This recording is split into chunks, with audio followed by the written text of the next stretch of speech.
ফুটপাতে টাকার হাট শুনতে অবাক লাগলেও এমন হাটের দেখা মেলে রাজধানীর ব্যস্ততম এলাকা গুলিস্তানে, যেখানে মেলে নতুন পুরাতন টাকার পসরা সাজিয়ে বসে থাকেন বিক্রেতারা। এ দিয়েই চলে তাদের জীবিকা। সারা বছর এই হাট বসলেও বিভিন্ন উৎসব ঘিরে জমজমাট হয়ে ওঠে এই টাকার বাজার।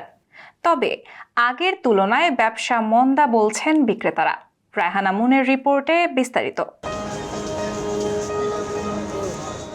ঢাকায় বসে টাকার বাজার, যেখানে হাক ডাক দিয়ে বিক্রি হয় নতুন টাকা। প্রায় ৬০ বছর ধরে রাজধানীর গুলিস্তান পাতাল মার্কেটের সিঁড়ির সামনের ফুটপাতে এই হাটটি চলে আসছে। কম দামে টাকার বিনিময়ে নতুন টাকার বিনিময়ে ছেঁড়া ও পুরান টাকা বিক্রি হচ্ছে এই ফুটপাতে। এমনকি প্রবাসীদের জন্য একটি সহজ সমাধান এই বিশেষ বাজার। এখানে বিদেশি মুদ্রাও ঝামেলাহীন লেনদেন করা যায় বলে অনেকের পছন্দের বাজার এটি।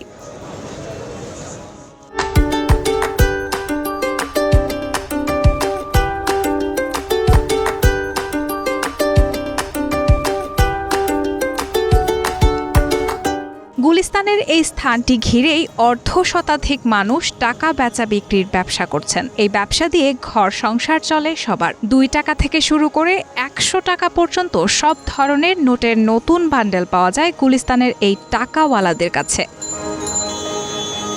ব্যবসায়ীরা জানান, ছেঁড়া টাকা নিয়ে অনেকেই বেকায়দায় পড়েন। যারা এই ছেঁড়া টাকা চালাতে পারে না, তাদের কাছ থেকে টাকার নির্ধারিত দামের চেয়ে কম মূল্যে নোটগুলো কিনে নেন। এছাড়া নতুন নোটের বান্ডেলও তারা বিক্রি করেন। সেক্ষেত্রে বান্ডেল প্রতি ১০০ থেকে ২০০ টাকা পরিমাণ ভেদে লাভ করেন তারা। ছেঁড়া বলতে যেগুলো চলে না সেগুলো নেই, যেগুলো ব্যাংক দেয় সেগুলো আমরা 10% রাখি, মানে 90% দিই। ব্যাংকে যদি আপনি ১,০০০ টাকা আপনি ক্লেমসে জমা দেন, আপনি ২ মাস ১ মাস পর পাইবেন। আর আঙ্গকসে আনলে সাথে সাথে আমরা নগদ টাকা দিয়ে দিই, কিছু কম দিই আর কি, ওইটা আমাদের লাভ থাকে। বিদেশি ভাই বন্ধুরা যদি আসে, অবশ্যই তাদের সম্মানিতভাবে আমরা টাকা দিব, একটু কম পাবেন, মানে তার বোধ হয় ভালো হবে। এটা ৩১০০ টাকার মতো দিলাম, ১৯০০ টাকা পাইছি। তো আরও মনে করেন ১,০০০-১,২০০ টাকার মতো এটা ঘাটতি। ব্যাংকে গেলেও সিরিয়াল ধরতে হয়, তারাও আবার অনেক সময় বলে যে ১-২ মাস পরে দিবে বা তাদের নিয়মাবলী অনুসারে। তো এইখানে আমিও তো ইনস্ট্যান্ট পেয়ে যাচ্ছি। ছেঁড়া টাকাটা আসলে দেখার পর বোঝা যাবে যে ওই টাকাটা ব্যাংক পাস করবে কি না করবে। যদি ব্যাংক পাস করে, খুব নগণ্য দামে ওটা নিয়ে নেওয়া হয়। বিভিন্ন মার্কেটে ঘুরে এই খুচরো টাকাগুলি কালেকশন করে অন্য ব্যবসায়ীদের চালায়, যাদের খুচরো টাকার দরকার হয়। আর নতুন টাকাটার ব্যাপারটা হচ্ছে, যাদের অবসর সময় আছে তারা ওই ব্যাংকে ঘুরে ঘুরে লাইনে দাঁড়িয়ে একটা বান্ডিল তুললো, তার লাগছে না, সে আমাদেরকে দিয়ে দিল যে আপনি বিক্রি করে দিন। নতুন টাকাটার বিষয়টা হচ্ছে এরকম। আমি নিজে প্রবাস কেটে এসে আবারও রাস্তায় বসছি, এটাই হচ্ছে আমার সবচাইতে বড় পাওয়া। তবে এর জন্য আমার কোনো দুঃখ নেই। এখানে আমার লাইন ধরে দাঁড়াতে হয় না, এখানে আমি আসলে ওনারা আমার সাথে সাথে দিয়ে দেয়, আমার কষ্টটা কম হয় আর কি। যাদের জন্য ভালো হয়, দ্রুত যারা করতে চায়, যেমন আমার এখন ব্যাংকে যাওয়ার সময় নেই, ওইদিকে আসছি আমি দ্রুত, আমি ডলার চেঞ্জ করে নিয়ে নিচ্ছি ওনার কাছ থেকে। আমার জন্য আমার সময়টা বেঁচে গেল না। হয়তো ওনারা একটু টাকা কম দেয়, ওনাদের তো লাভ করা লাগে, ওনারা কষ্ট করে এখানে বসে, ওদের লাভের ক্ষেত্রে তো ওনারা স্যাক্রিফাইস করবে অন্য কিছু। যখন ঈদ আসে তখন তো মনে করেন যে আপনার সাথে আমার কথা করার মতো টাইম নেই, কারণ আমি তখন তো বেচাকিনিতে অনেক ব্যস্ততা থাকি, আর ঈদের মধ্যে চলেও অনেক বেশি। টাকা মনে হয় 3টা অংশ হয়ে গেছে গা, সেই টাকাটা আমাকে ব্যাংকে দেবে না। 3টা অংশ হলে ব্যাংকে দিবে না, সেটা তো আমি নিব না, সেটা আমাদের কোনো প্রয়োজন না, কারণ ওরা নিতে আমি লস খেয়ে যাবো গা।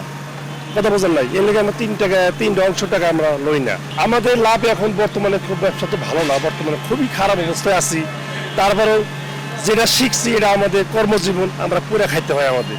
এই কারণে মনে করেন যে করম কি, প্রতিদিন ২০০ থেকে ১,০০০ টাকা পর্যন্ত আয় হয় বলে জানান ব্যবসায়ীরা। কখনো কখনো আবার মোটেও হয় না। তবে কোনো কাস্টমার আসলে তাকে ফিরে যেতে দেন না তারা। খুব কম লাভ হলেও টাকার নোট বিক্রি করে দেন। ব্যবসায়ীরা আরও জানান, উৎসব মৌসুমে তাদের টাকা বেচা বিক্রির ব্যবসা জমে ওঠে। বিশেষ করে ২ ঈদে এর চাহিদা থাকে বেশি। সে সময় একজন ব্যবসায়ী টাকা বিক্রি করে কমপক্ষে ১,০০,০০০ টাকা পর্যন্ত আয় করেন। বছরের অন্য সব দিনে যে টাকা আয় হয়, তার অর্ধেক আয় হয় এই ২ ঈদেই।